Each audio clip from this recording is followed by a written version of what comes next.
Зовут Ольга Бабінская, я кіраўніца гарадзінскай галерэі Тызенгаўза. Увогуле галерэя заснавалася тут у 95-м годзе. Яна ператварылася са звычайнага падвалу, і гэта было створана пры дапамозе гарадзінскага бізнесоўца Уладзіміра Радлінскага і мастака, таксама вядомага ў той час у Гародні Александра Ларыёнова. Але для іх гэта было больш як факультатыў такой, яны не вельмі тут удзялялі ёй увагі, і неяк тут так справы ішлі ні шатка, ні валка. А ўжо ў 2000 годзе кіраўніцтва над галерэяй прыняла моя родная цёця Галіна Канстанціновна Сарока. І вось тады галерэя пачала расквітаць, неяк развівацца. Ну і я так не пабаюся гэтых слоў, выйшла на міжнародны ўзровень. На жаль, у 2014 годзе Галіна Канстанціновна раптам памерла, і з тых пор кіраўніцтвам галерэі займаюсь я. Увогуле, 1 снежня 25-го года было 25 гадоў уже, як я тут. Гэта, як бы прымяніць да майго ўзросту, гэта роўна палова жыцця. Я галерэя. Ну, конечно, галерэю мы адкрывалі, каб прадаваць беларускіх мастакоў, каб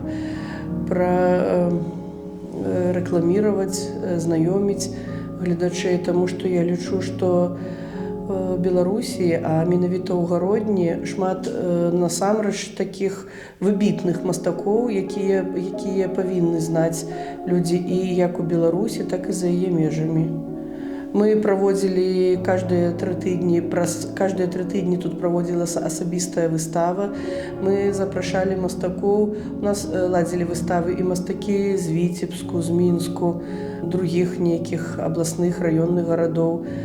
І так гэта працягвалася да самага ковіду. А ў ковід я вымушана была ад выставак адказацца, і неяк з разных нагод да сих пор я не аднаўляю выставачную дзейнасць. Пакуль што галерэя працуе як салон, дзе прадстаўлены творы беларускіх мастакоў.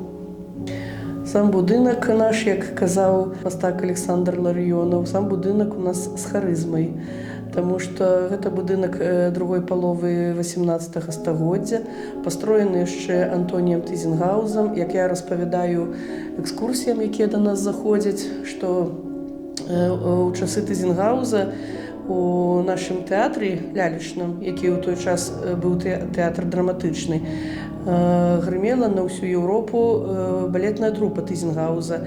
І вось у гэтым будынку была іх музычная школа. Яны тут, я так разумею, што яны тут і навучаліся, і жылі. Вось. І кажуць нават, што гэта быў не падвал у тыя часы, а яшчэ першы паверх.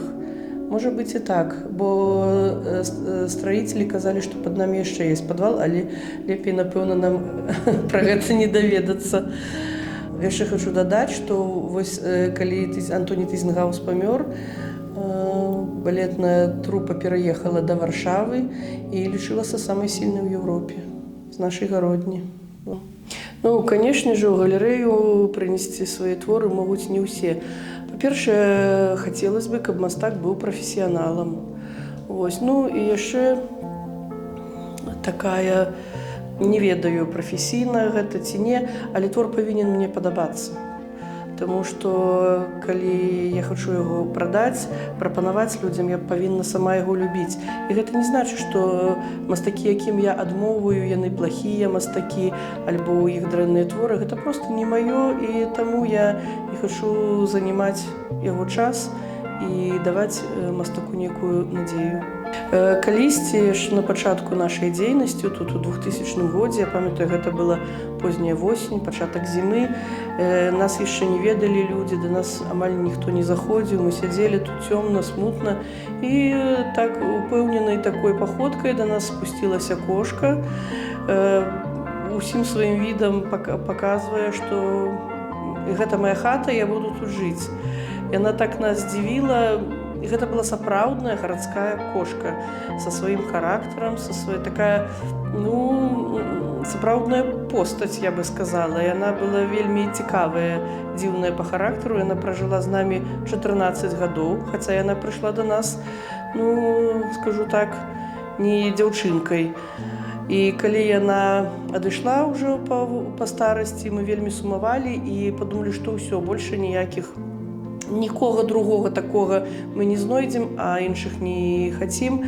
Але як толькі не стала нашай Анфісы, тут страшна распаясаліся мышы.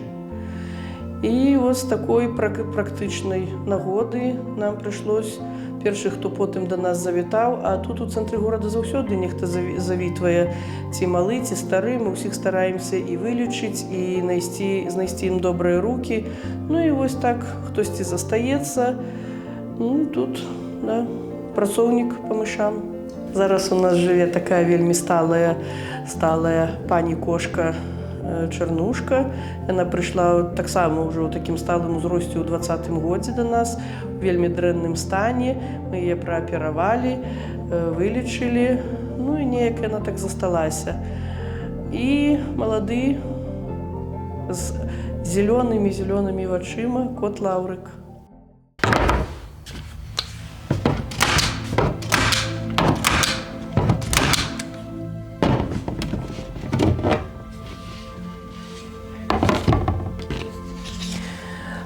На жаль, галерэя без некага сапутствуючага бізнесу немагчыма выжыць галерэю ў наш час.